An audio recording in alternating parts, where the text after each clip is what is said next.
El 6 de junio de 1944, 34.000 soldados estadounidenses embarcaron en una misión fatídica. La edad media era de 22 años, y muchos creían que no regresarían.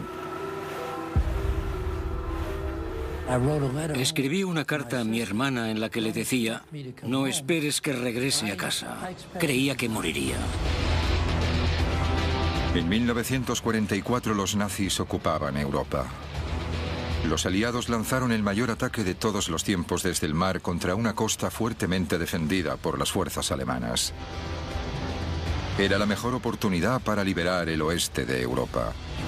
Sin embargo, para los soldados, incluso si llegaban hasta la costa, era una batalla por la supervivencia. Habías hecho todo el camino hasta la playa de Omaha, pero cuando salías de la embarcación no llegabas tan lejos como hasta aquí. Estabas luchando por tu vida entre las olas. Esta es la épica historia de la batalla de 12 horas por la playa de Omaha. Su corazón les decía que hacían lo correcto, no solo para su país, no solo para sus familias, sino también para el mundo entero. Pero uno de los puntos de inflexión de la historia moderna gira en torno a algunos factores sorprendentes y unas tácticas extraordinarias. No solo dependía del poder del hombre y de las armas más avanzadas, sino también de magos, invenciones extravagantes como tanques que podían navegar o paracaidistas explosivos, y de los espías que enviaban mensajes secretos en palomas mensajeras. Era una batalla en la que las vidas de miles de soldados estadounidenses pendían de la precisión de la previsión del tiempo o del diseño de la hebilla del paracaídas. A pesar de los ingeniosos instrumentos tácticos y de las estrategias, a lo largo de una desprotegida superficie de arena de un centenar de metros, las armas más poderosas de la guerra siguen siendo el liderazgo y la valentía.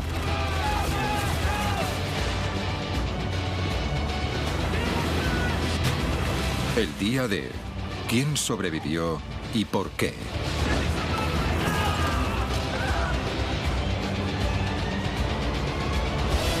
El día del desembarco.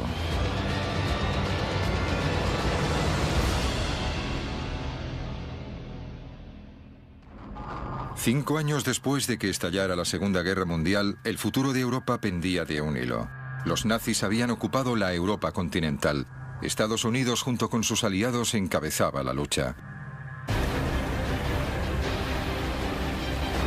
Eran las 6 de la mañana en la costa francesa. 8 compañías de soldados estadounidenses, la primera oleada, esperaban para entrar en combate.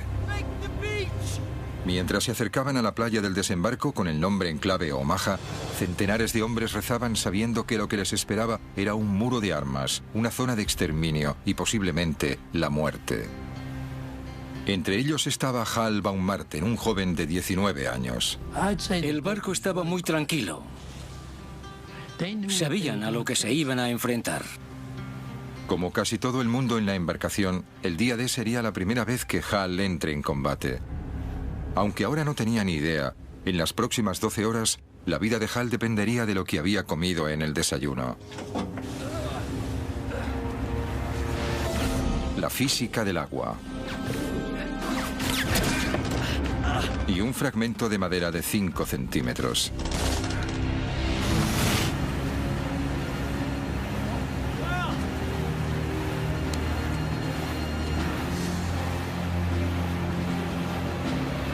Justo un año antes, Hal estaba estudiando en la Universidad de Nueva York. Era un prometedor jugador de béisbol. Entonces fue reclutado. Escribí una carta a mi hermana. No esperes que vuelva a casa. Creía que moriría. Una de las razones por la que Hal quería luchar era por su fe. Soy judío y había visto todas las noticias. Los alemanes iban de pueblo en pueblo y obligaban a las personas a llevar las estrellas de David. Como todos los soldados judíos, a Hal se le dio la opción de cambiar su placa. De ese modo, si era capturado, podía evitar la persecución nazi. Pero Hal tenía otras ideas. Dibujé una gran estrella de David en la parte trasera de la chaqueta con las palabras El Bronx, Nueva York, escritas alrededor. Así no tendrían ningún problema en identificarme. Hal y sus compañeros se dirigían a la playa de Omaha.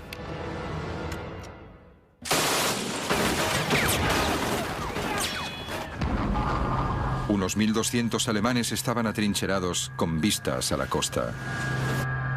Estaban armados con la nueva y devastadora arma de los nazis, la MG-42, el arma de fuego más rápida del mundo. El doble de rápida que la ametralladora estadounidense Browning.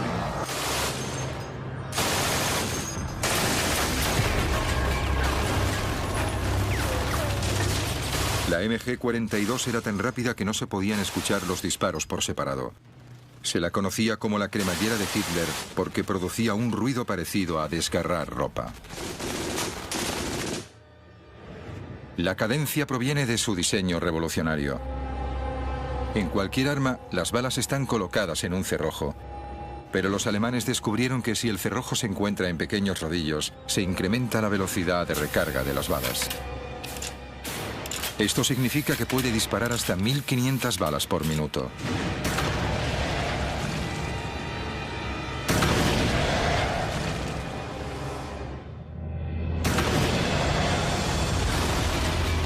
Eso eran 25 proyectiles por segundo dirigiéndose a una velocidad de 3.200 kilómetros por hora hacia el barco de Hal. Pero aquí no había solo una MG-42, había 5. Eso significaba que el bote de sal podía ser alcanzado por 125 proyectiles cada segundo. Cuando un soldado usa tácticamente esa ametralladora del modo correcto, es una verdadera pesadilla. Una de las primeras cosas que tienes que hacer en el combate es buscar la ametralladora del enemigo e inutilizarla. Inutilizarla inmediatamente. Hal y los otros hombres debían inutilizar esas armas.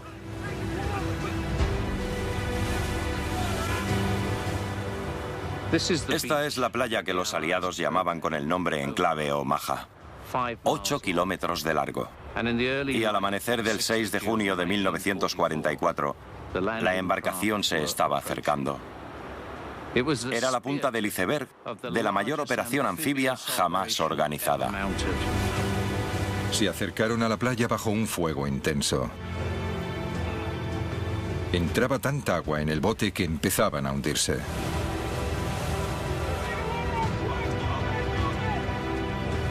Y los bandazos desencadenaron otro problema: los mareos.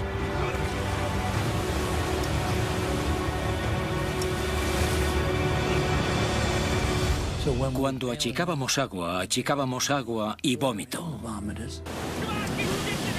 El mareo es peligroso para cualquier persona que viaje en barco, pero aquí podía significar la muerte.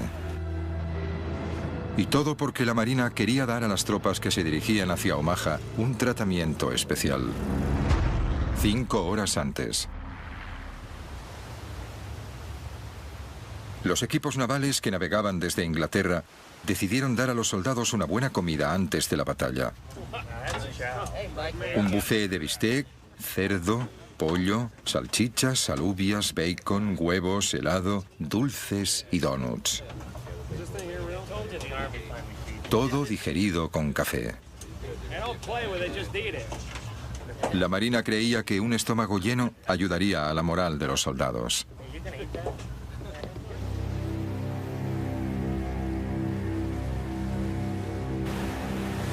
Hal se saltó el desayuno y solo comió una barrita de chocolate. Para los demás, el festín había sido la última comida de los condenados a muerte. Diría que el mareo afectó al 60% de sus capacidades de lucha. Al llegar a la playa de Omaha, muchos estaban debilitados. Y ocurría en el peor momento.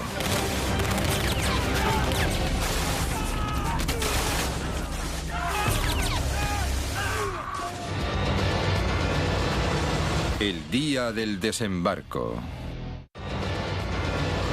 El día del desembarco. Día D. 6:38 de la mañana. Miles de estadounidenses desembarcaron en la playa de Omaha. Tenían frío, estaban cansados y muchos de ellos muy mareados. Hal Baumgarten, de 19 años, no estaba mareado. La embarcación había llegado tan lejos como podía. Estaba varada en la playa. Cuando la rampa bajó, fue la señal para cada arma en esa playa para que apuntaran a la salida de la pequeña embarcación.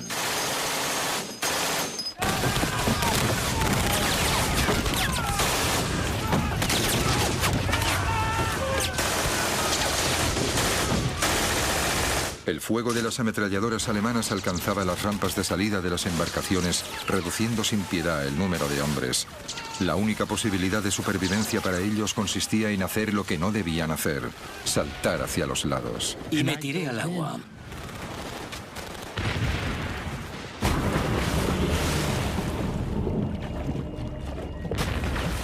Mareados y con un equipamiento que pesaba 45 kilos, los hombres desesperadamente saltaron al agua que alcanzaba los 3 metros de profundidad. Bob Sales quería ser soldado desde pequeño. Pero antes siquiera de haber disparado un solo tiro, Bob se estaba ahogando por el peso de la chaqueta de asalto, la munición y la radio. Cuando entré en el agua, me hundí hasta el fondo. Sentí que me estaba ahogando. Y entonces fue cuando me entró el pánico, porque el agua era profunda. Cuando toqué el fondo, me deshice de la radio. Y aún tenía la chaqueta de asalto, que tenía que quitarme si quería llegar a contarlo. Cansado, mareado y bajo el agua, Bob se quitó la chaqueta justo a tiempo. Me di un gran impulso. En solo unos pocos segundos estaba de nuevo en la superficie. Esos soldados que escaparon de la muerte en el agua aprendieron una lección. Cuanto más mareado estés, menos ágil serás y tendrás más posibilidades de ahogarte. Se hundieron hasta el fondo. Vi cómo se ahogaban.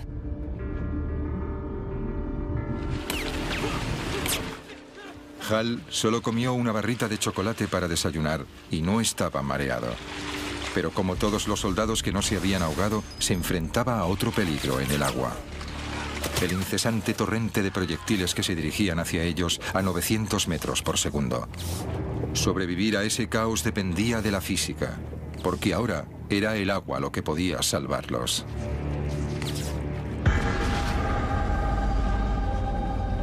Este lado de aquí. Bien, manos a la obra. Charlie Adcock es un experto en balística que está llevando a cabo un experimento para descubrir qué pasa cuando los proyectiles de una MG-42 golpean el agua, y usa tecnología del siglo XXI para hacerlo. Lo que tenemos aquí es una cámara de alta velocidad. Va a ralentizar el tiempo unas 120 veces.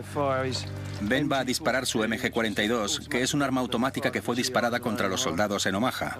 Y vamos a ver qué es lo que pasa con las balas que viajan a una velocidad de 900 metros por segundo. ¿Qué pasa si no se detienen en el tanque? Que se van a salir del tanque y tendremos que tapar el agujero y volver a intentarlo. Bien, carga el arma. Ahora tira fuerte de la palanca.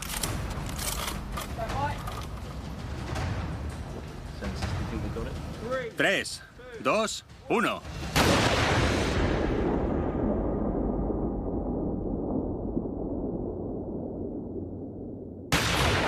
La resistencia del agua es tan grande que detiene los proyectiles a menos de 1 metro. Básicamente, ha pasado de ir a 900 kilómetros por segundo a 0 en 1 metro, como máximo.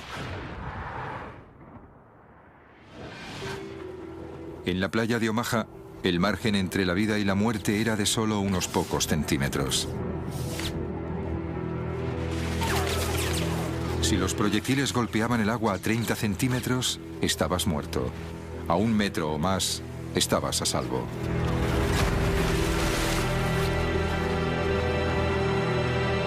La misión solo hacía 2 minutos que había comenzado. De los 1.450 soldados que llegaron con la primera oleada a la playa de Omaha, se estima que más de un tercio fueron bajas durante la primera hora. En solo 120 segundos, estos hombres se han enfrentado a la ametralladora más devastadora del mundo.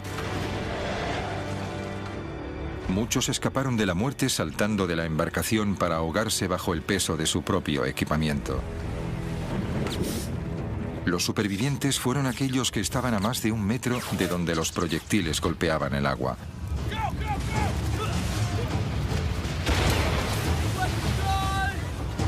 Hal Baumgarten estaba entre los afortunados. Seguía vivo 2 minutos después de haber desembarcado en la playa de Omaha. Era un panorama horrible. Era surrealista porque el agua estallaba a mi alrededor. Los proyectiles iban cayendo. Las minas se detonaban. Había gente que salía despedida por el aire. Pero no había llegado mi hora. Los primeros 2 minutos de Han en la playa de Omaha fueron duros. Ahora tenía que adentrarme en la playa y hacer mi trabajo.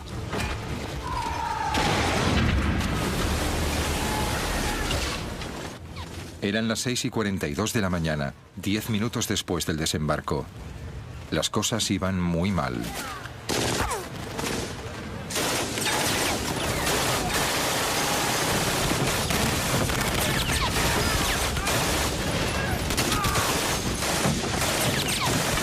Centenares de hombres fueron abatidos o heridos en la primera oleada de la invasión.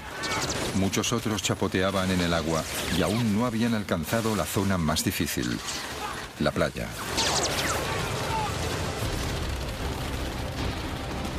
Los hombres tenían que cruzar una playa expuesta al incesante fuego de las ametralladoras. Era una zona mortal de unos 300 metros, la longitud de 3 campos de fútbol. En cada sitio se enfrentaron a peligros diferentes.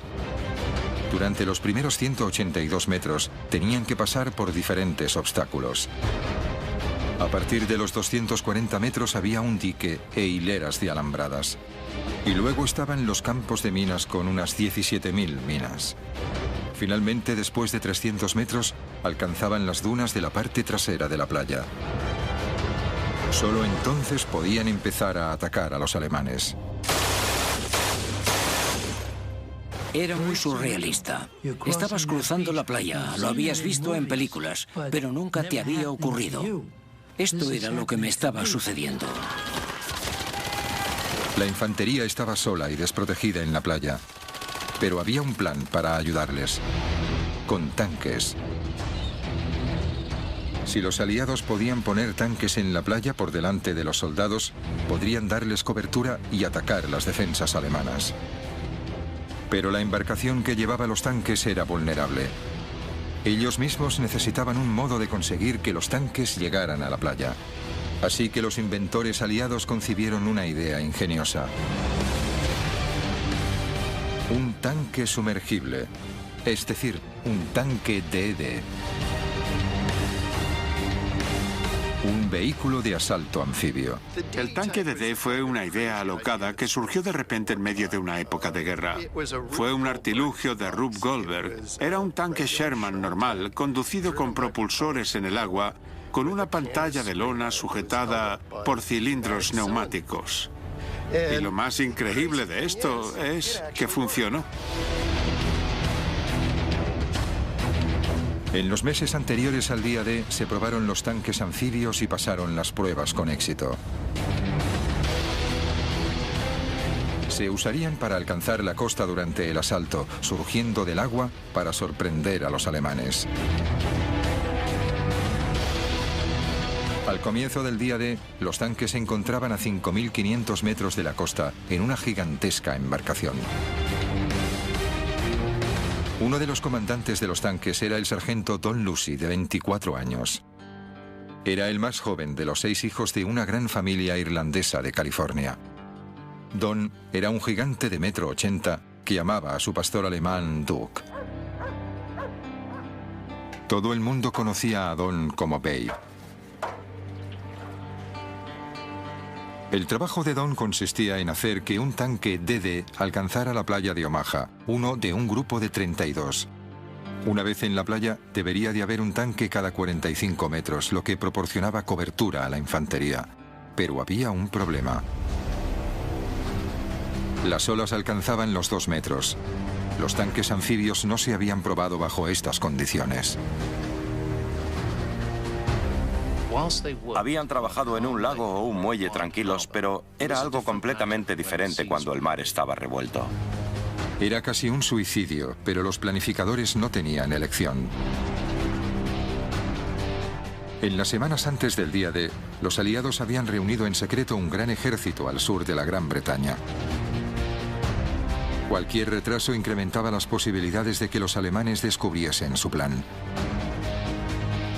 Mientras tanto, la meteorología había sido mala durante días con fuertes rachas de viento y precipitaciones.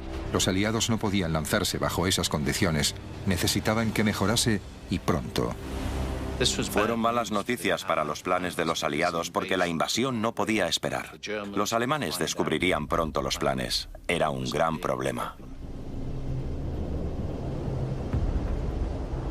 De repente, desde el Atlántico Norte llegó información secreta. Barcos especiales. No estaban aquí para luchar, sino para medir el viento y la presión atmosférica. Ofrecían pistas sobre el tiempo que iba a hacer a 3.200 kilómetros de distancia, en el Canal de la Mancha. Enviaron poca información, pero crucial. Las previsiones sugerían una tregua. Un día en el que el tiempo mejoraría ligeramente. El 6 de junio. El éxito de la invasión y las vidas de miles de soldados estadounidenses dependía de la precisión de una única previsión meteorológica a larga distancia. Con el tiempo en su contra, los líderes aliados probaron suerte.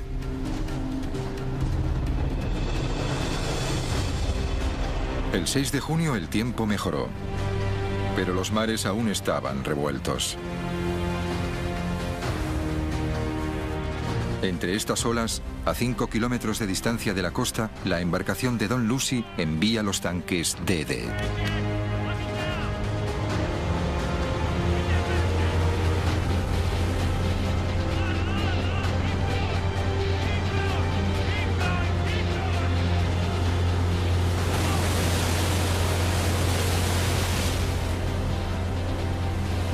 El tanque de Don flotaba y navegaba por ahora. Pero la lona no estaba diseñada para resistir olas de 2 metros. Casi de manera inmediata, el agua empezó a entrar a través de la lona. Y la tripulación empezó a achicar agua no solo para salvar el tanque, sino también para salvar sus propias vidas. Una vez se abría una brecha en la lona, era imposible mantenerse en el agua. Y el tanque comenzó a hundirse. El piloto que tenía que sacar el tanque DD tenía que salir de un agujero como este. No era fácil. El equipo de hombres estaba fuera. Tenía la oportunidad de salir, no el conductor. De 29 tanques DD que zarparon hacia la playa de Omaha, 27 se hundieron.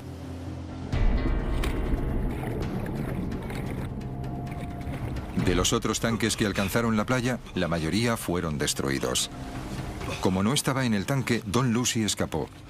Pero los otros 33 miembros del equipo no tuvieron tanta suerte.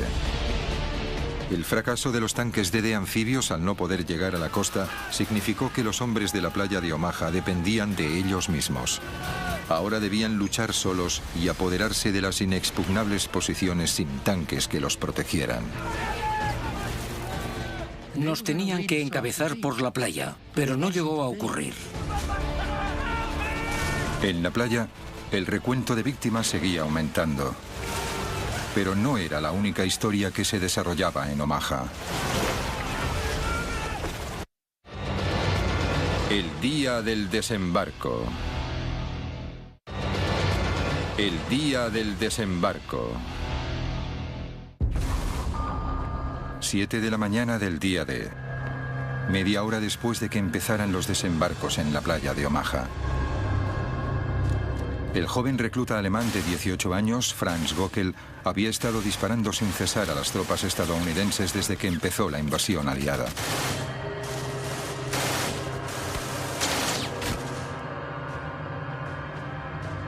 Göckel disparaba desde un búnker con vistas a la playa. Era parte de una red de 14 posiciones fortificadas construidas en lo alto de las dunas. Un producto de las previsiones militares alemanas.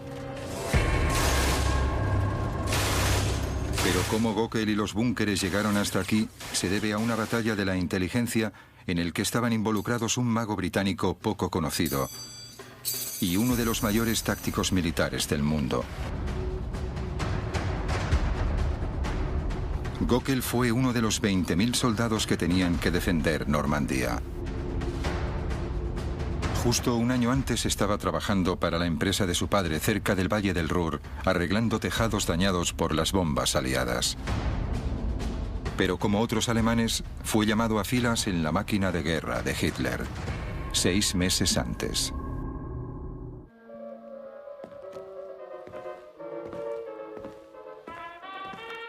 Para Franz Göckel, este búnker también era un hogar. Dentro de este puesto de guardia de cemento, sus camaradas y él dormían, comían, escuchaban música y se relajaban. Cuando llegó el día D, hacía meses que estaban allí. El hecho es que los soldados que fueron enviados a Normandía para vigilar las defensas atlánticas consideraban que era un trabajo fácil. Tenías buena comida, unos aposentos cómodos y un entorno agradable. No estabas luchando muy duro en la guerra.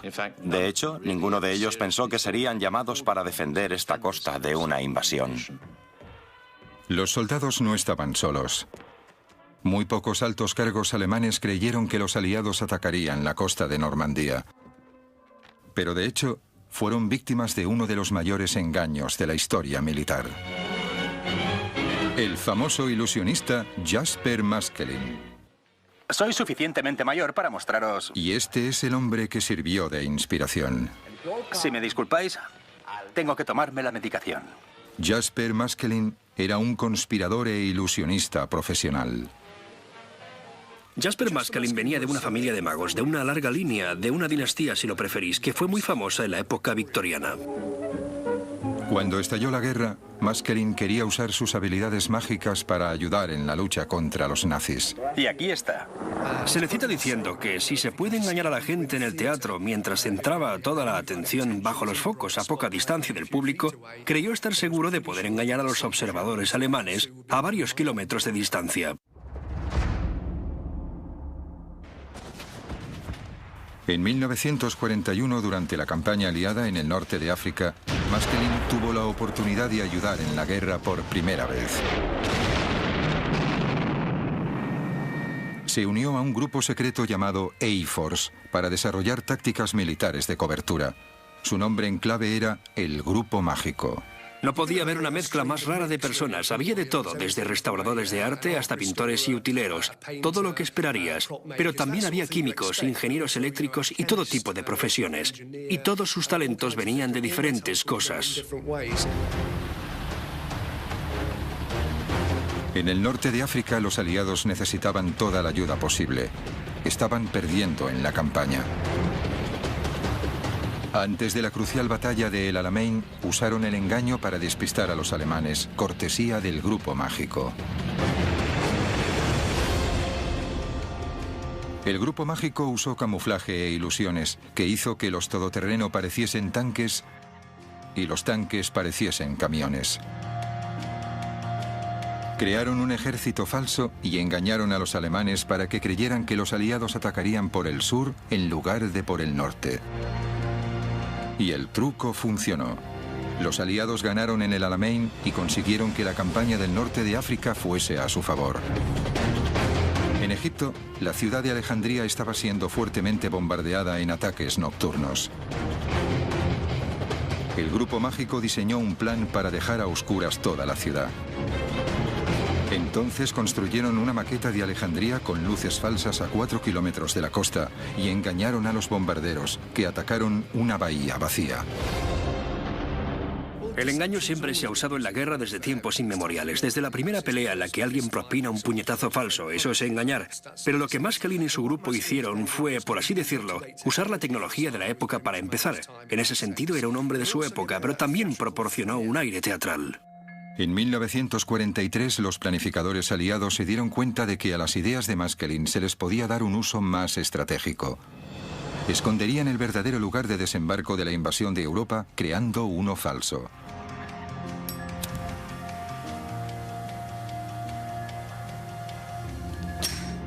Los aliados querían invadir las playas de Normandía, pero para reducir las defensas alemanas elaboraron una táctica compleja al sugerir cruzar el Canal de la Mancha por la zona más estrecha, el Pas de Calais. Usaron las tácticas de Maskelyne para juntar un ejército falso al sureste de Inglaterra, enfrente de Calais. Crearon edificios falsos y embarcaciones falsas. Incluso tenían tanques inflables. Hicieron que el general Patton realizara varias visitas con la esperanza que el espionaje alemán se diera cuenta, o que con todo el equipo falso, un avión de reconocimiento lo viera y se convenciera de que había una construcción en ese lugar, cuando de hecho nunca existió.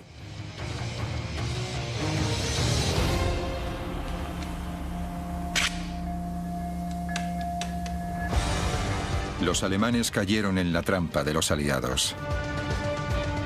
En los meses anteriores al día D, el mando nazi desplazó la mayoría de sus divisiones de tanques y gran parte de su infantería de Normandía hacia el Pas de Calais, a 240 kilómetros de distancia.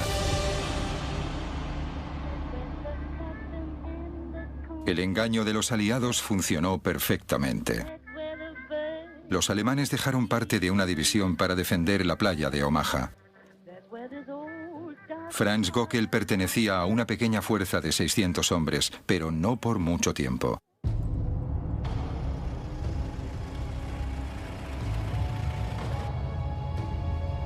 Entró en escena Erwin Rommel, comandante de todas las defensas alemanas a lo largo de la costa norte de Francia. Rommel era el hombre del saco para los aliados. Tenía unas capacidades tácticas terroríficas. Tenía la capacidad de entrar en la mente de sus oponentes. En algunos aspectos era como el mismísimo diablo.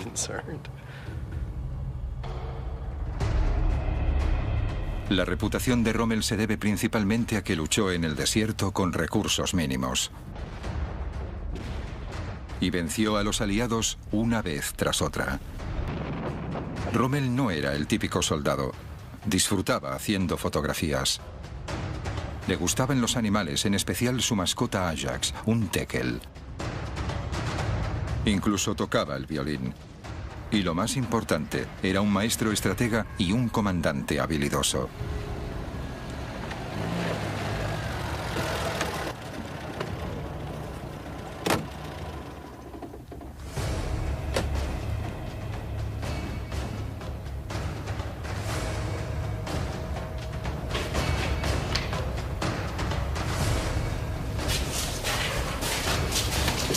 Rommel era conocido por ser muy autoritario con sus tropas y sacar lo mejor de ellos. En Omaha, Rommel tuvo un déjà vu.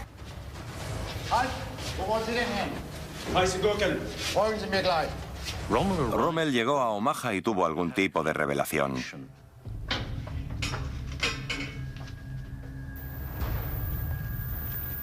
Le recordó a otra playa que había conocido. Era Salerno.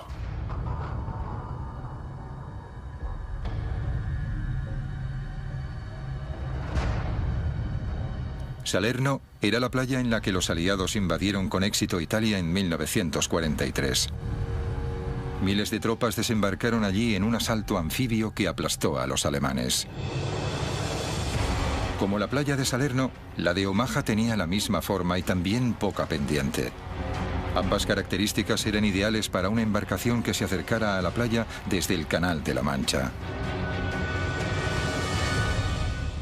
Rommel pensó que estas eran el mismo tipo de características que los aliados escogerían a la hora de invadir Francia.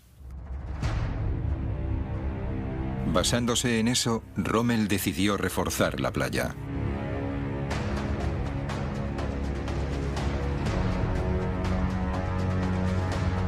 Durante los siguientes meses, la playa de Omaha sufrió una transformación. Los búnkeres se mejoraron para convertirlos en fortificaciones. En apenas 6 meses, Rommel incrementó el número de obstáculos defensivos en la playa hasta los 3.700, uno cada 2 metros. Y luego envió más tropas a Omaha, muchos veteranos de guerra, doblando el número de defensores hasta los 1.200.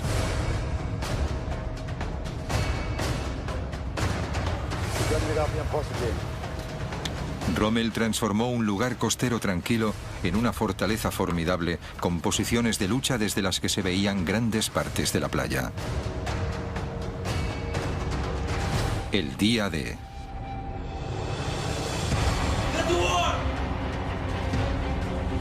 El 6 de junio de 1944 se confirmaron las sospechas de Rommel.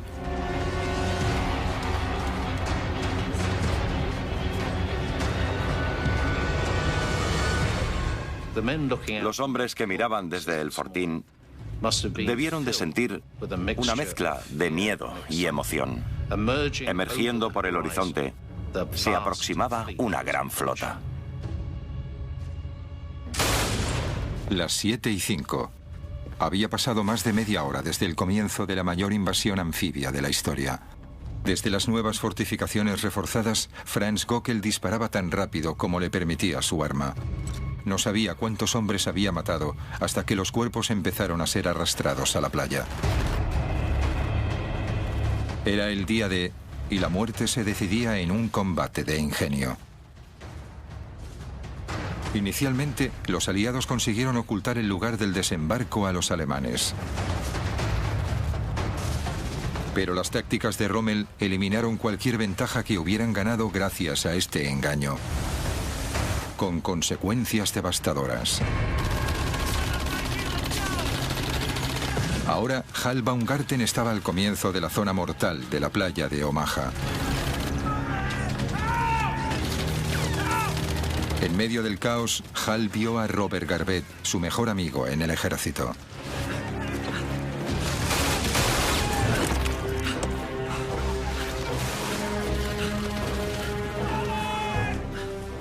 Miré abajo y allí estaba Robert Garvett.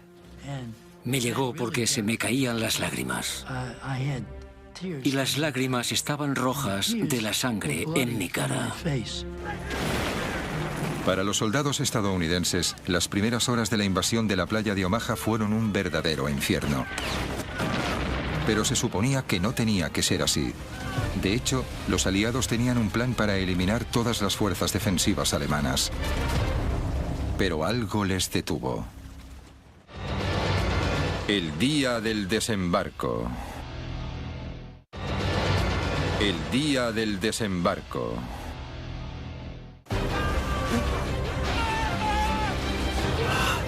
Hal Baumgarten era un soldado de 19 años del Bronx. Inició el día D pensando que moriría. Ahora, 30 minutos después de que empezara la invasión, está completamente convencido de que lo hará. Eran las 7:10. Hal estaba al principio de una gran zona mortal de 300 metros en la playa de Omaha. Entre él y su objetivo, las dunas de la playa, había 37.000 obstáculos defensivos, alambradas y 17.000 minas terrestres. Para sobrevivir, tenía que evitarlos bajo el fuego incesante de las ametralladoras de los acantilados.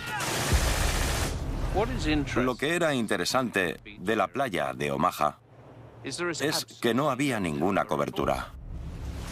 Se podían usar algunos obstáculos o los cuerpos de tus compañeros muertos.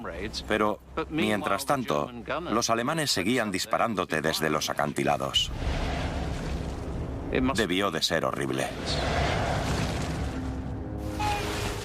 Hal debía correr sin ninguna cobertura para el fuego. A su alrededor no solo había violencia y muerte, sino también locura. Vio a un soldado que conocía. No llevaba casco. Tenía un agujero en la parte izquierda de su frente. Su pelo estaba manchado de sangre. Se arrodilló y empezó a rezar con su rosario. Y una ametralladora lo partió por la mitad.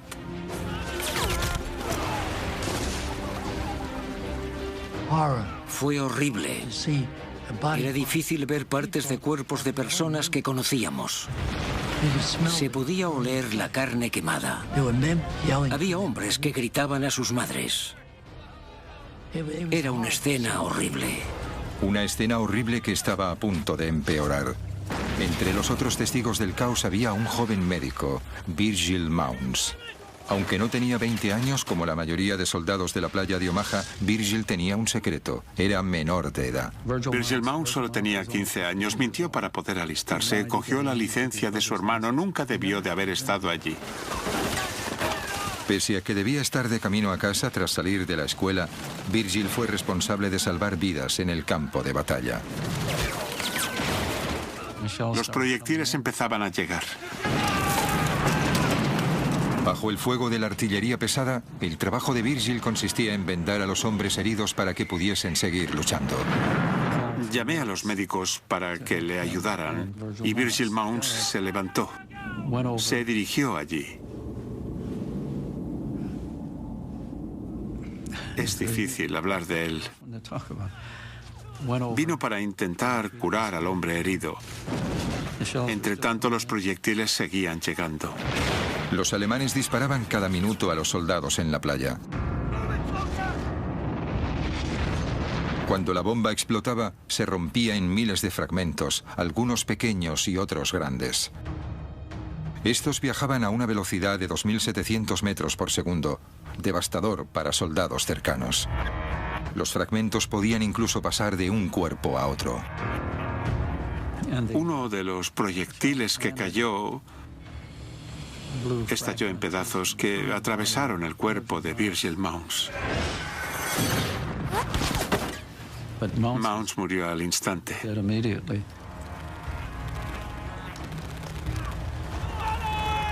Eso es algo que no puedo olvidar.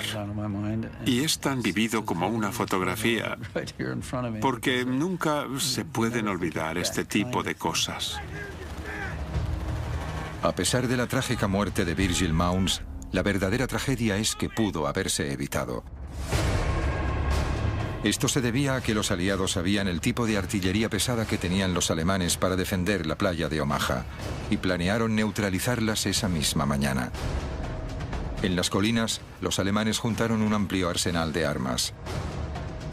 Había 30 armas antitanques, 17 morteros pesados y más de 20 armas de campo.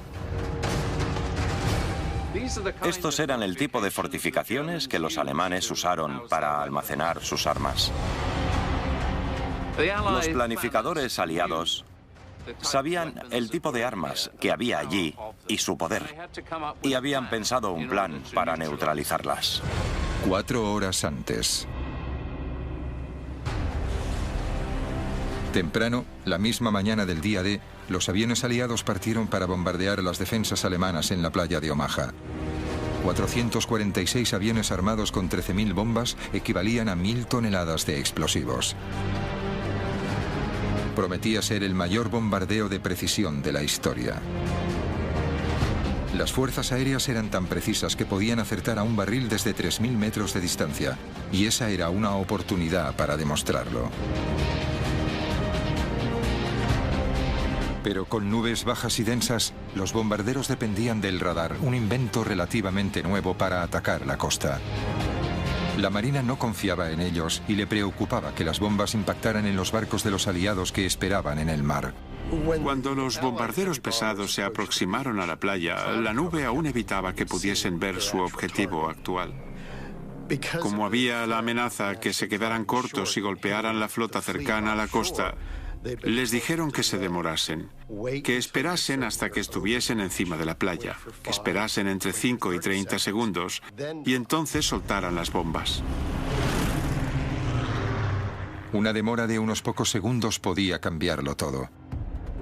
Para un bombardero a 3.000 metros de altitud y viajando a 240 kilómetros por hora, una demora de 5 segundos significaba que sus bombas podían fallar el objetivo por medio kilómetro.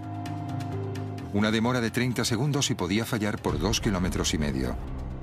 Ese día se lanzaron 13.000 bombas, pero increíblemente ninguna impactó en la playa de Omaha ni en los búnkeres.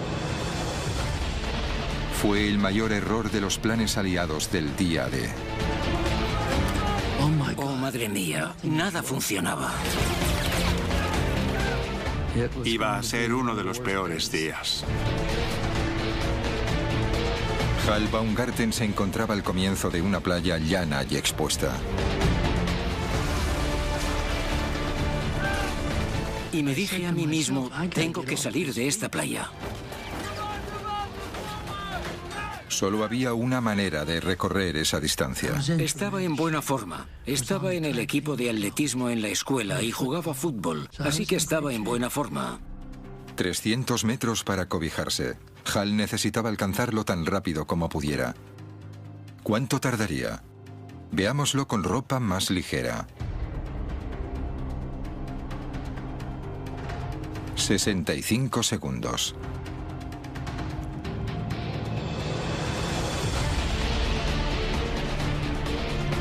Pero los soldados de Omaha llevaban 45 kilos de equipamiento, cargaban con el rifle y la munición y estaban empapados.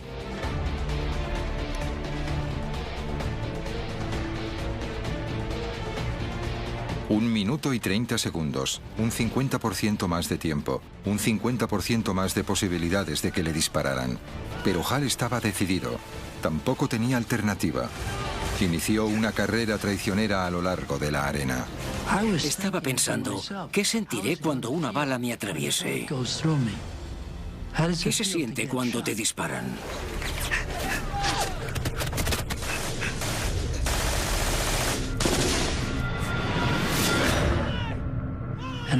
Y escuché un ruido sordo a mi derecha. Así que me tiré en la arena detrás del erizo. Esperaba que fuese mi brazo o mi pierna, no mi cuerpo. Giré mi rifle. Había un agujero en la recámara y había 7 balas en ella. Así que las balas me salvaron la vida.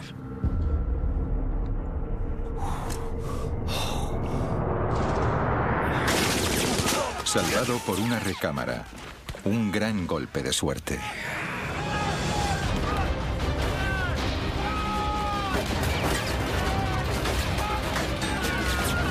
Una hora después de desembarcar como parte de la invasión anfibia más grande de la historia, los soldados estadounidenses se encontraron a las puertas de la muerte en una playa de Omaha llena de cadáveres ensangrentados. Los alemanes demostraron ser un enemigo más duro de lo que esperaban. A lo largo de la costa había cierta cantidad de nidos de ametralladoras escondidos en el terreno rocoso, entre los cuales había 5 ametralladoras alemanas de 155 milímetros que podían eliminar cualquier cosa en un radio de 24 kilómetros. Podían arrasar Omaha y la cercana playa de Utah, así como abatir las embarcaciones de los aliados que llegaban para ayudar en la invasión.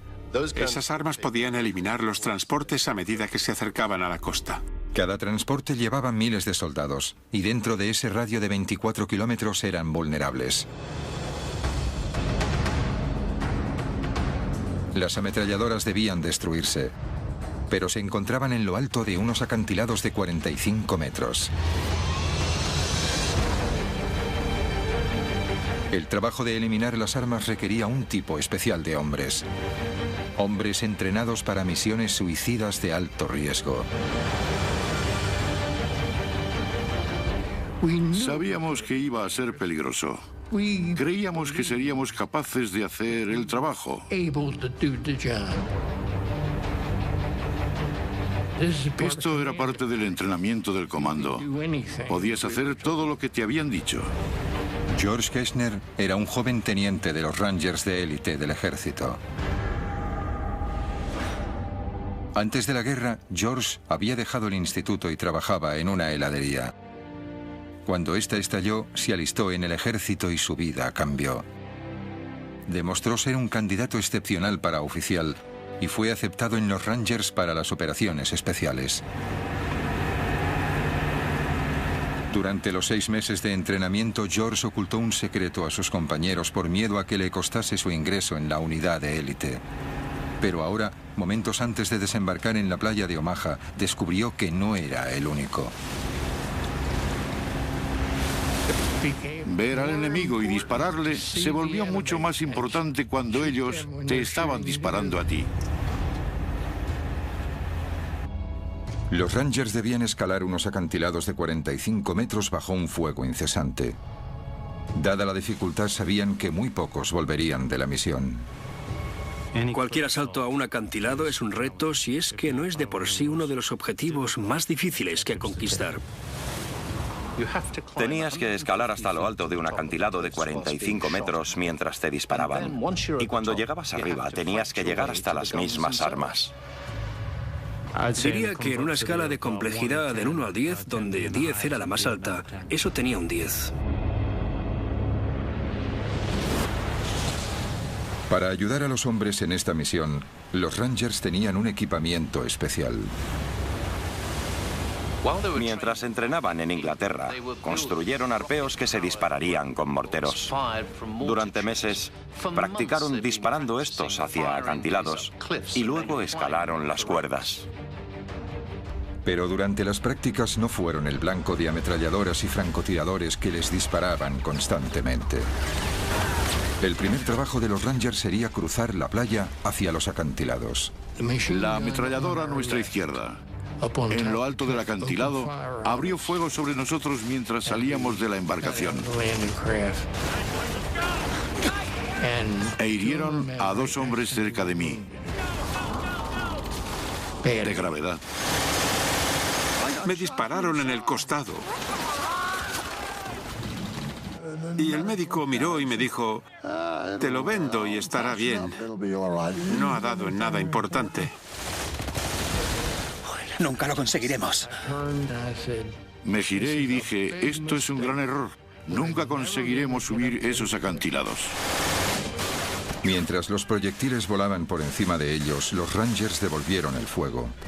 Montaron su arma secreta, el arpeo propulsado por cohete. Pero en el momento clave, el lanzamiento falló.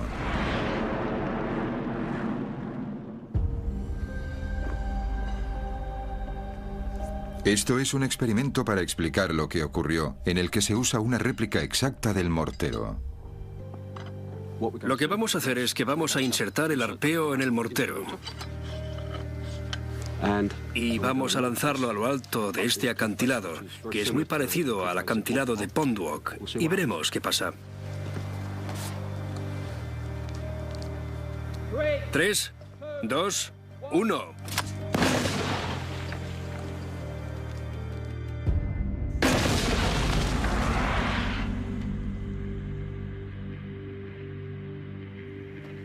Igual que los morteros del entrenamiento de los Rangers, este lanza el arpeo y la cuerda por encima de los 45 metros de los acantilados. Pero en el día D, en Pondwalk, había una diferencia crucial. Esa mañana, los Rangers esperaron 3 horas en la embarcación antes de ir a la costa. Durante ese tiempo, las cuerdas se empaparon de agua del mar. Lo que haremos es mojar esta cuerda con agua para reproducir las condiciones que se dieron ese día.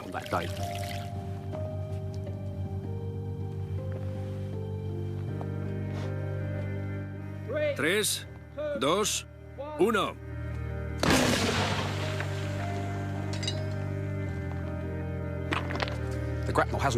El arpeo no ha ido muy lejos. Es obvio que el hecho de que la cuerda esté mojada ha reducido la velocidad del arpeo en el aire.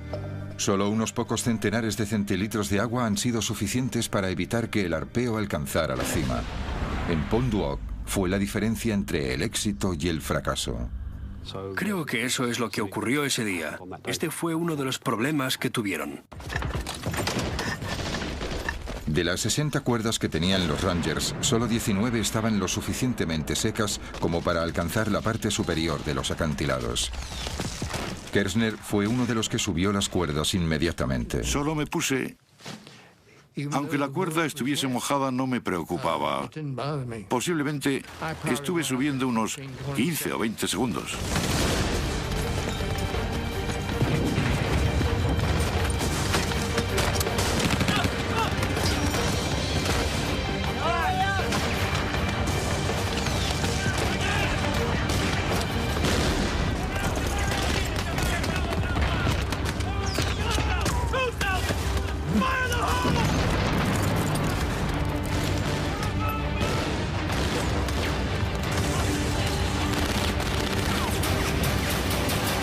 En lo alto del acantilado la batalla continuaba. Abriéndose paso, los Rangers supervivientes luchaban por alcanzar las armas. Finalmente las encontraron. Pero Kershner y sus camaradas estaban a punto de ver algo que les sorprendería. Los Rangers habían luchado a través del fuego de las armas pesadas y hubo 20 bajas hasta llegar allí. Todo para descubrir que los alemanes les habían engañado. No había artillería, solo unos cuantos postes telegráficos. Allí había soldados que se habían preparado para ello durante meses. Estaban decididos a tener éxito. Estaban rebosantes de adrenalina y cuando alcanzaron el objetivo descubrieron que todo fue en vano. Debieron de estar hechos polvo. Ahora, los desmoralizados Rangers se daban cuenta de que se enfrentaban a un enemigo con un temible poder de fuego y que también eran habilidosos en el engaño. Un enemigo que estaba a punto de desplegar todo su arsenal en la playa de Omaha.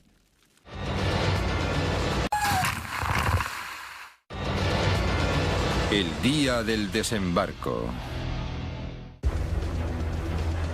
8 de la mañana, día D, playa de Omaha. Miles de soldados estadounidenses estaban acorralados por el intenso fuego del enemigo. Uno de ellos era Hal Baumgarten. Durante los últimos 90 minutos había recorrido en zigzag 213 metros de la gran playa.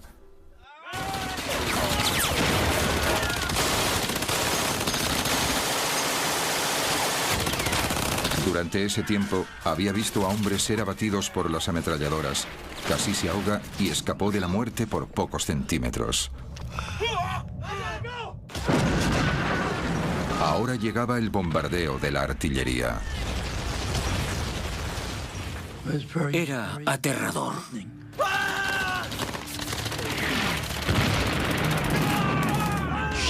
Los proyectiles daban mucho más miedo que si te dispararan con una ametralladora.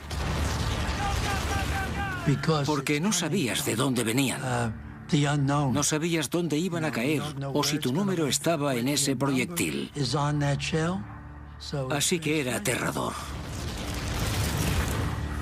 Pero miré hacia arriba y les maldije. Y cuando hice eso, un proyectil de 88 milímetros explotó delante de mí. Hal fue alcanzado por la explosión. El fuego de la artillería hería y mataba de dos formas diferentes. Una era por la metralla, restos de metal calientes que volaban a 11.000 kilómetros por hora. Cuando un proyectil impactaba, lanzaba metralla incandescente hacia todas partes. Era como miles de balas que iban por todos lados al mismo tiempo y atravesaban cuerpos humanos con la misma facilidad que un cuchillo corta la mantequilla. La metralla era el peligro evidente de la artillería. De hecho, mi propio padre, Eric Ashcroft, fue herido por metralla cuando estaba desembarcando en otra playa, la playa de la Espada, esa misma mañana. Otra forma de matar que tenía la artillería era acústicamente, la liberación de una onda de choque. No era más que aire supercomprimido que era empujado a centenares de metros por segundo. Pero para un soldado en la playa, era devastador. Era catcher y alguna vez alguno me golpeó con el bate de béisbol. Eso es lo que sentí. Ni siquiera tenía que darte. Una primera oleada de esa explosión podía destrozarte los órganos hasta el punto que podías morirte sin ni siquiera saber que te estabas muriendo. Nadie sería capaz de decir que te habían alcanzado. Aunque sobrevivió, la metralla y la onda de choque casi le arrancan media mejilla a Hal.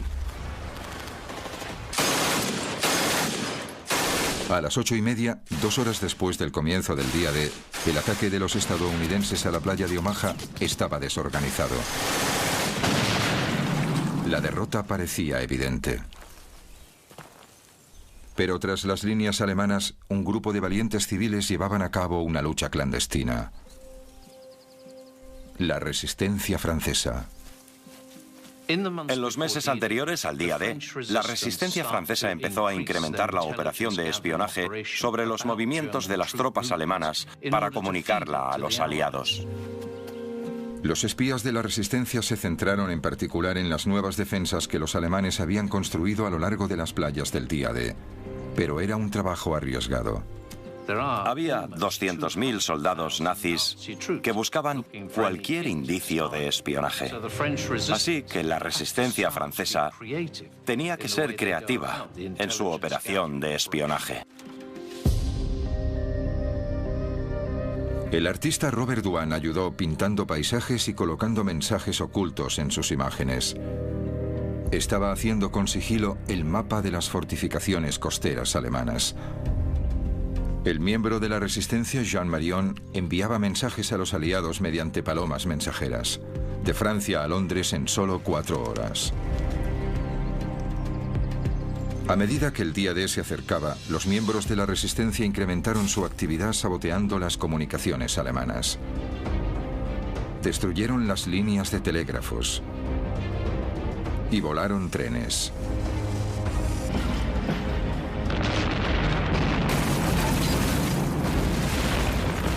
Pero a medida que la resistencia se hacía notar, los alemanes estaban cada vez más alerta. En las semanas antes del día D, los alemanes contraatacaron para vengarse. Dispararon a las palomas mensajeras.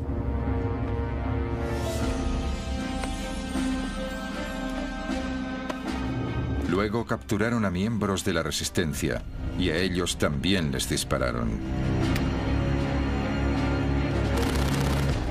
En ese momento, la resistencia ya había causado mucho daño. En la playa, sin comunicaciones, los alemanes tenían dificultades para pedir refuerzos. Solo las fuerzas aliadas pudieron abrirse paso en Omaha.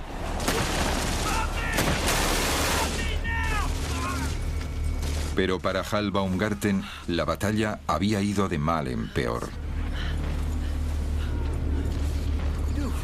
Gravemente herido por el fuego de la artillería, su único refugio era el dique que tenía enfrente.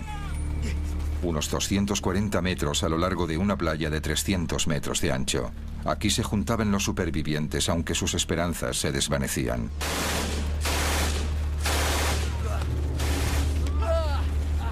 Éramos un equipo orgulloso.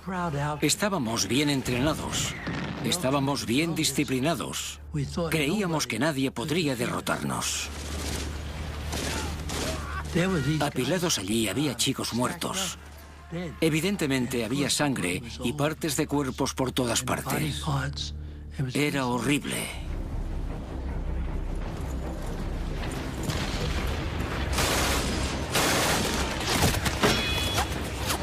Me pregunté, ¿por qué no yo? ¿Cuándo me atravesará una bala?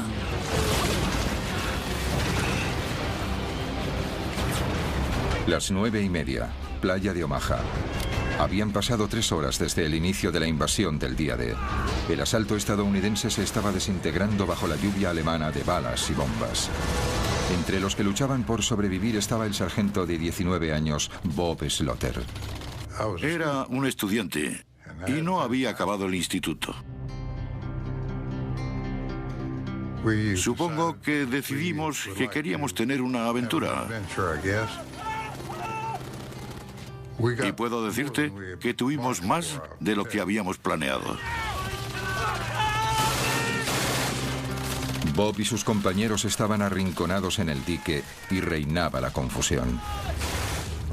Perdimos a nuestros oficiales, perdimos a nuestros compañeros. No teníamos ningún líder.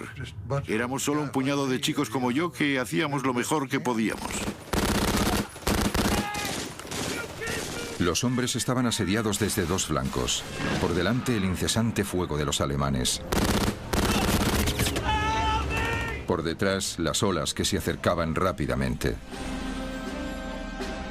A las 9:30, el mar cubría la mayor parte de la playa, lo que dejó a miles de hombres desesperados apiñados en un trozo estrecho de tierra de apenas 9 metros de ancho.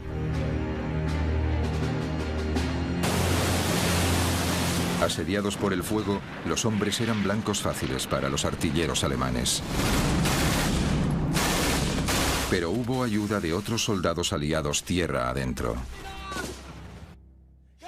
8 horas antes.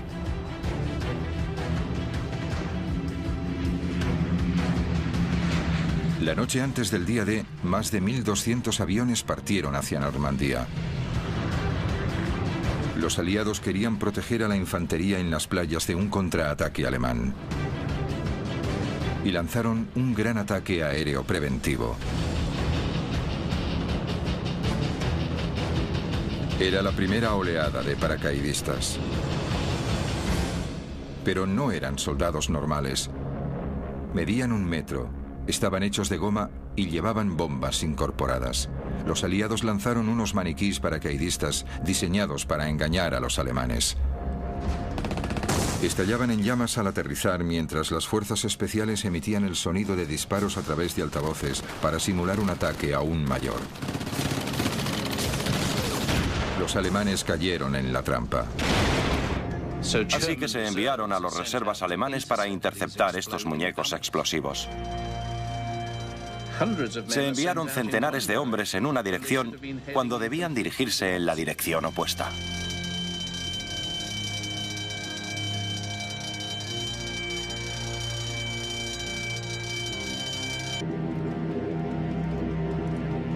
Ahora era el turno de los 13.000 verdaderos paracaidistas. Esta era la 101ª División Aerotransportada. Pat Buckley era un paracaidista de 20 años. En el momento en que regresara a Inglaterra, 1 de cada 5 de sus compañeros habría muerto o le habrían herido. El avión de Pat se acercaba a la zona de salto.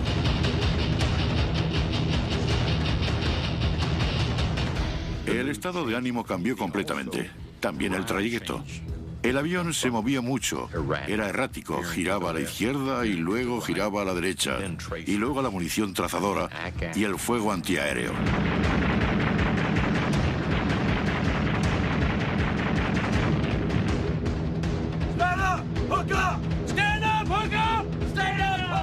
Se santiguaban. Rezaban. Había llegado el momento. Comprobabas el hombre que tenías delante y le dabas una palmadita en la espalda. ¿Está todo el mundo bien? Claro que sí. Te ponías frente a la puerta y no había casi ninguna pausa. Éramos como un líquido que goteaba fuera del avión. De repente se activó el sistema de apertura automático del paracaídas. Se desplegaba y se producía un tremendo tirón. Entonces tuve una sensación de paz y tranquilidad.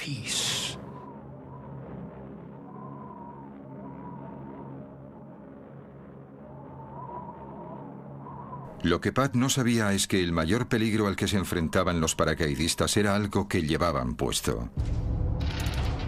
Y un plan elaborado por el comandante alemán Erwin Rommel. Para ponérselo más difícil a la división aerotransportada de una fuerza invasora, Rommel ordenó a los alemanes que inundaran centenares de kilómetros cuadrados de campo, haciendo que 2 de los grandes ríos de Normandía se salieran de su cauce.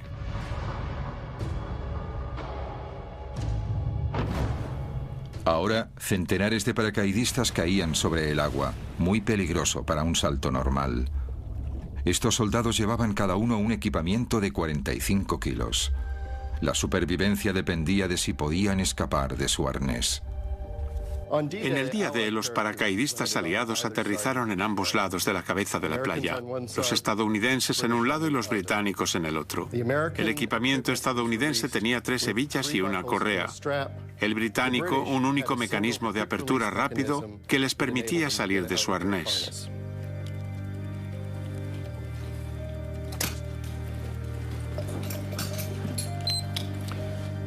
El paracaidista británico salió de su arnés en apenas 5 segundos, mientras que el paracaidista estadounidense seguía luchando para salir del suyo. El paracaídas se enrollaba en los hombres. El arnés ahora era una trampa mortal. Tenías que liberarte del paracaídas porque este podía caerte encima.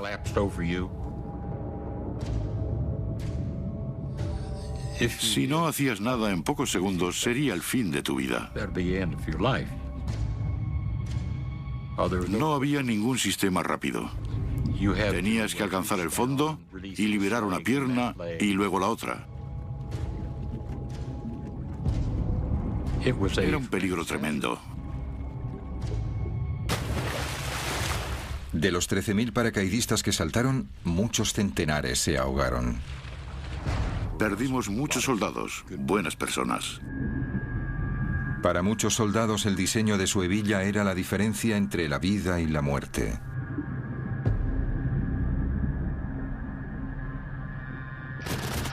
Como en cualquier batalla, los pequeños vaivenes del destino tenían grandes consecuencias.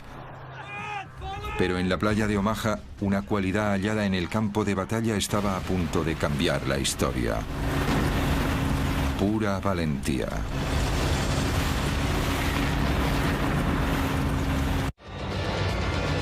El día del desembarco. El día del desembarco. 10:30, día D. La invasión de Normandía en la playa de Omaha estaba fracasando. Miles de soldados estadounidenses estaban muertos o heridos por las balas y bombas alemanas. También por el mareo que los había debilitado antes de la batalla. Ahogados debido al peso de su equipamiento. Los tanques anfibios que se hundieron en el mar. Y los arneses de los paracaídas que no se soltaban bajo el agua. Los soldados luchaban contra muchas adversidades. En la playa, el soldado Hal Baumgarten evaluaba la situación. Creía que estábamos perdiendo, solo era cuestión de tiempo. Se me pasó por la cabeza que la invasión había fracasado. Pero un hombre observaba fuera de la costa. Vio que sin liderazgo y fe, la misión de Omaha fracasaría. Con 51 años, era el soldado de más edad, el general Norman Dutch Cotta. Procedía de una familia humilde. En el ejército fue aceptado en West Point, donde sobresalió. Más tarde se casó con la prima de Eleanor Roosevelt. Ahora que estaba a unos pocos centenares de metros de la playa de Omaha, Cotta se dio cuenta de que era el momento crucial de su carrera y decidió actuar. Cotta sabía que tenía 3 prioridades. Una era inyectar algo de liderazgo. La segunda era sacar a sus hombres de la playa. Y la tercera era atacar a los alemanes.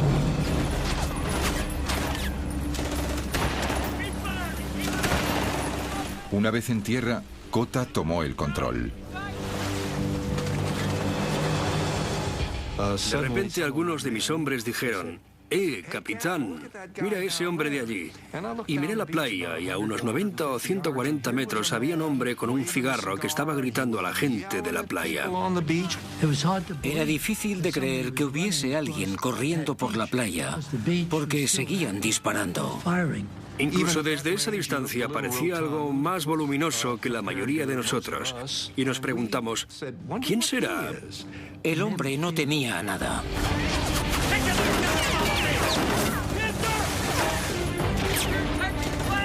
Lo que decidió en ese momento fue: bien, lo que tengo que hacer es tomar el mando de la situación porque veo muerte, destrucción y caos. Y tengo que hacerme cargo porque nadie lo hace. Cotta estaba de pie hablando, animando a la gente, transmitiendo algo de su bravura a ellos. Dijo que no podíamos quedarnos, teníamos que ir tierra adentro. Mientras se alejaba de mí, se giró y me dijo: sé que no me vas a decepcionar.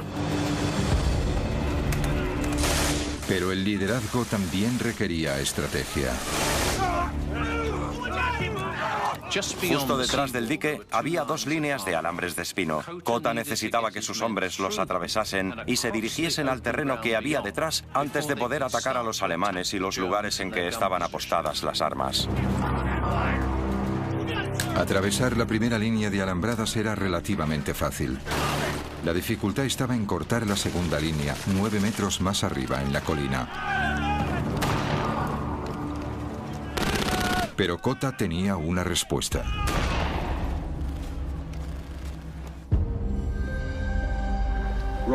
Lo que tenemos aquí es un torpedo Bangalore. Es parecido a los que los Rangers usaron en la playa en 1944. Y como puedes ver, tiene dos partes. La primera parte es un tubo de acero como este. Está lleno de 35 kilos de TNT. Puedes ver que tiene una punta como de bala que le ayuda a pasar a través de alambres de espinos. Esta es la segunda parte. Como puedes ver, esta parte se junta con el extremo de esta otra y ayuda a atravesar las defensas que vas a hacer estallar. Para los soldados bajo el fuego enemigo, la velocidad era clave. El torpedo Bangalore debía atravesar las alambradas rápidamente. Es la hora de probar el arma.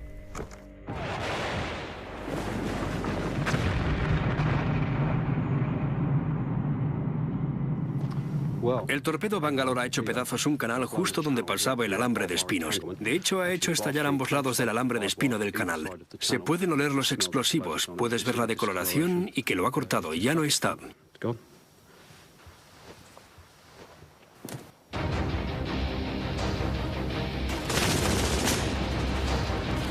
El torpedo Bangalore podría hacer el trabajo para Kota y sus hombres, pero debían colocarlo en posición.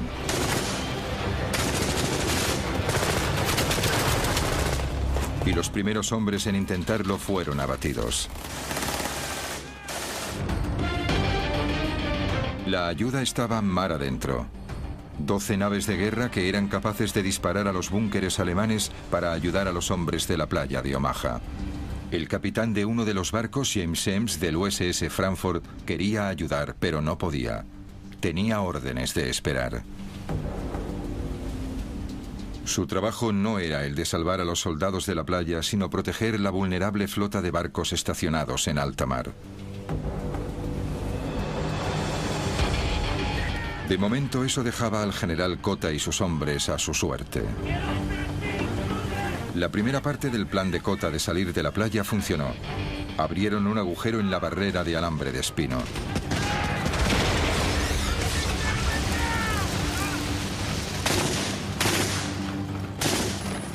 Pero esperándoles en lo alto de la colina había una ametralladora MG-42 que disparaba 25 balas por segundo.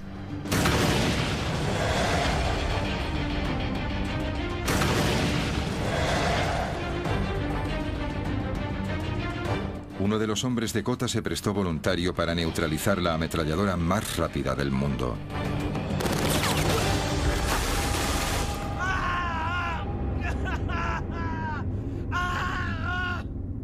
Imagina que eres Kota. Por segunda vez te encuentras en un momento crítico. Un hombre ha recibido un disparo y grita agónicamente. Tus otros soldados te observan y dudan.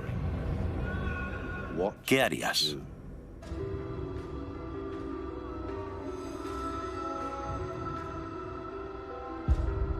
Ese general sabía que estaba al mando y que necesitaba hacer que ocurriera algo, si no acabarían todos muertos. Kota mostró su determinación con una frase ahora famosa. Señores, nos están matando en nuestras playas. Vayamos tierra adentro y que nos maten. Entonces desplegó la mejor arma a su disposición. Liderazgo. Y fue el primero en correr colina arriba.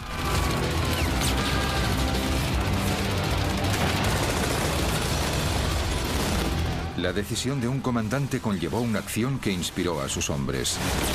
Demostró ser un punto de inflexión en la batalla por la playa de Omaha.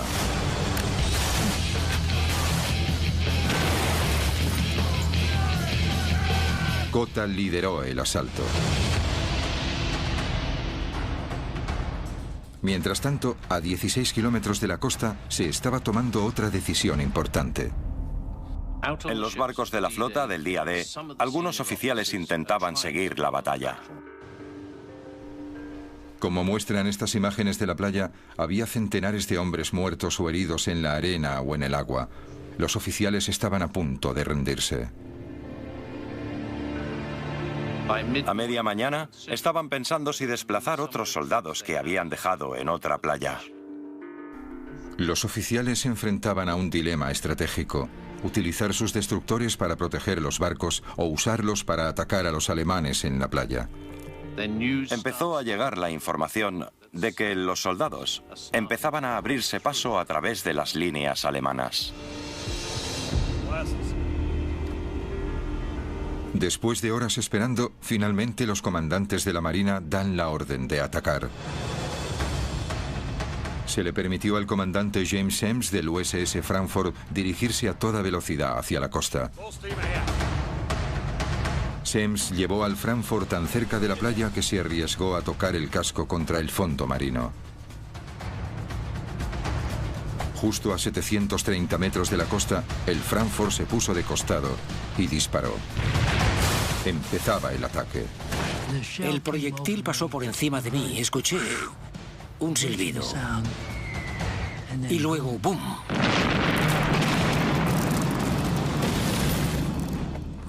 Podías escuchar el destructor. Boom, boom, boom, boom, boom, boom.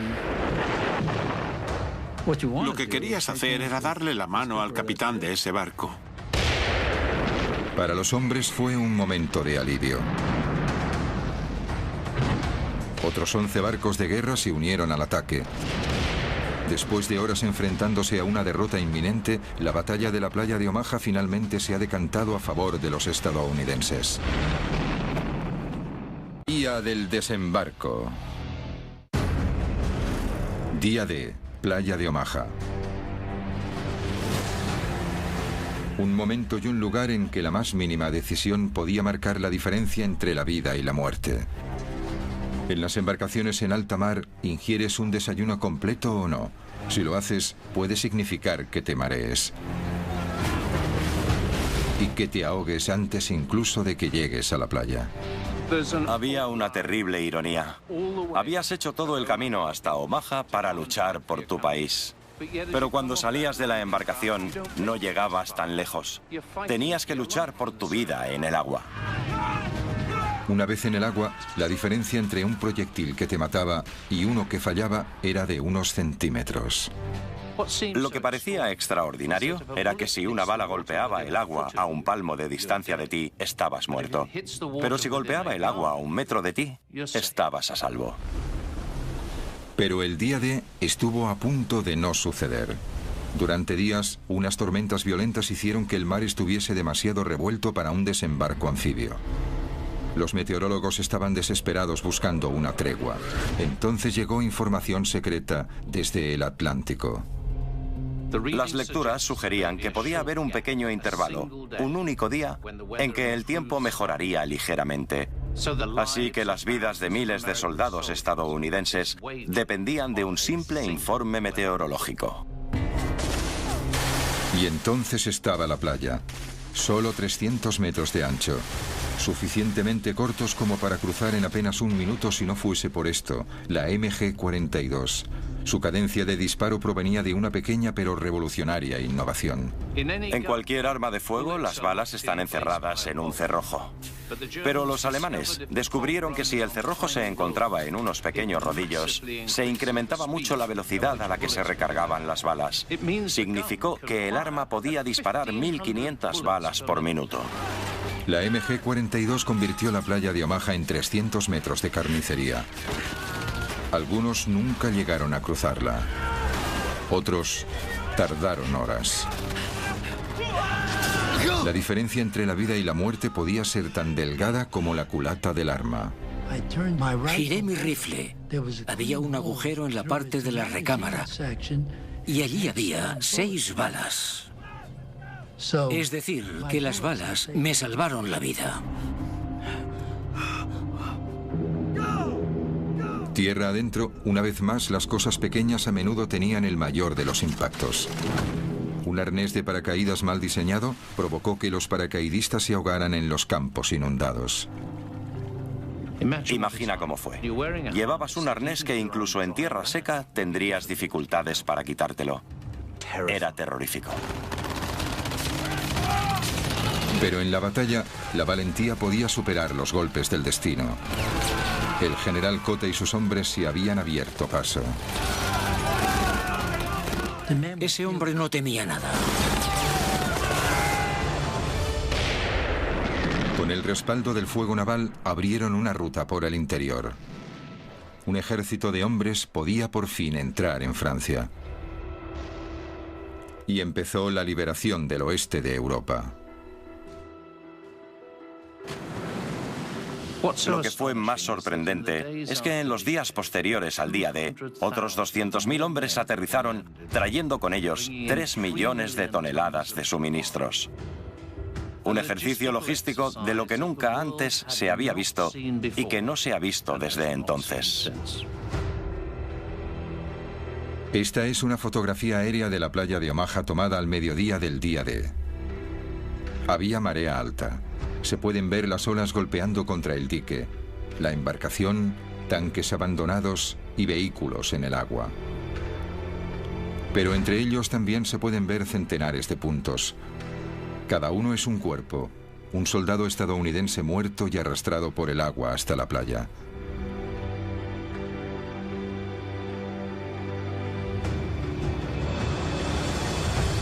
Durante las siguientes 24 horas, el soldado Hal Baumgarten resulta herido en otras 4 ocasiones, 5 veces contándolas todas. Se recuperaría de las heridas, pero otra seguiría persistiendo. Me sentía culpable por sobrevivir porque me iba diciendo, ¿por qué yo? Mucha gente cuando reza a Dios dice, ¿por qué yo? ¿Por qué tengo esta enfermedad? ¿Por qué no me ayuda Dios? Pero en mi caso era todo lo contrario. Decía, ¿por qué yo? ¿Por qué ellos murieron y yo sobreviví? Nadie sabe con exactitud cuántos soldados estadounidenses murieron en la playa de Omaha. Los historiadores estiman más de 2.000 y al menos otros tantos heridos. Y Omaha fue solo una de las 5 playas en las que los aliados desembarcaron ese día. En total hubo unas 10.000 bajas entre los soldados aliados. También murieron 4.000 alemanes, así como 3.000 civiles franceses. El día D fue una gran causa, quizá la más grande, pero para los países involucrados tuvo un precio muy alto, con vidas que fueron muy cortas y futuros que acabaron demasiado pronto. Esos hombres siempre serán jóvenes para mí. ¿Ves? No son tan mayores como yo. Seguirán siendo jóvenes. Serán tan solo unos chicos yendo detrás de las chicas, bebiendo cerveza y pasándolo bien.